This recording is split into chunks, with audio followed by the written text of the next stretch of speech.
नमस्कार, मी पंजाब डक. आज मी माझ्या शेतात आहे आणि या ठिकाणी एक महाराष्ट्रातल्या शेतकऱ्याला अंदाज देणार आहे.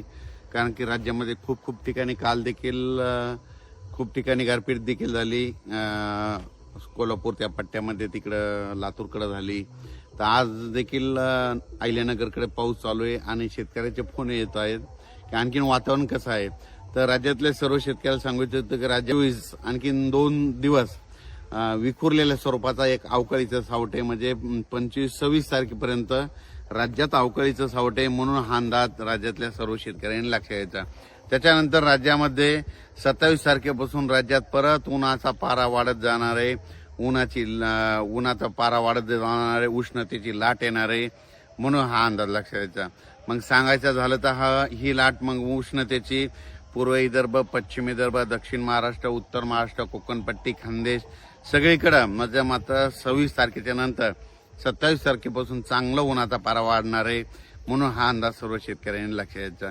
मग राज्यातल्या सर्व शेतकऱ्याला सांगू इच्छितो, मराठवाड्यातल्या देखील शेतकऱ्याला सांगू इच्छितो की मराठवाड्यामध्ये परभणी जिल्हा झालं, नांदेड जिल्हा झालं, लातूर जिल्हा झालं, बीड जिल्हा झालं, धाराशिव जिल्हा झालं, लातूर जिल्हा झालं, संभाजीनगर, जालना जिल्हा, हिंगोली जिल्हा, नांदेड जिल्हा.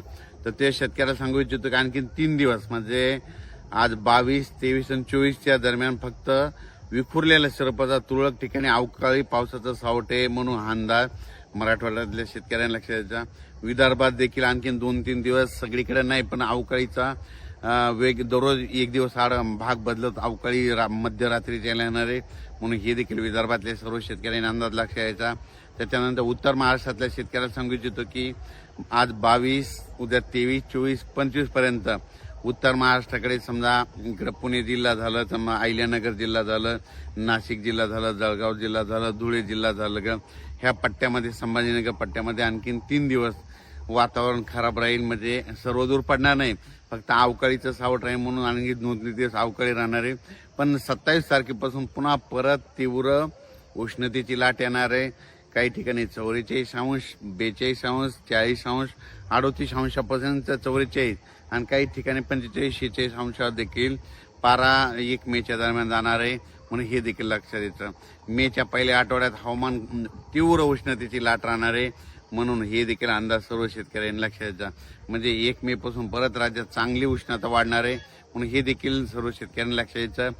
आता 26 तारखेच्या नंतर देखील उष्णतेची लाट येणार आहे, म्हणून ज्यांच्या हळदी असेल, कांदे असेल तर तुम्ही काढू शकता, हळदी शिजवू शकता, वाळू घालू शकता. कारण की 26 तारखेपर्यंतच राज्यात अवकाळीचं सावट आहे.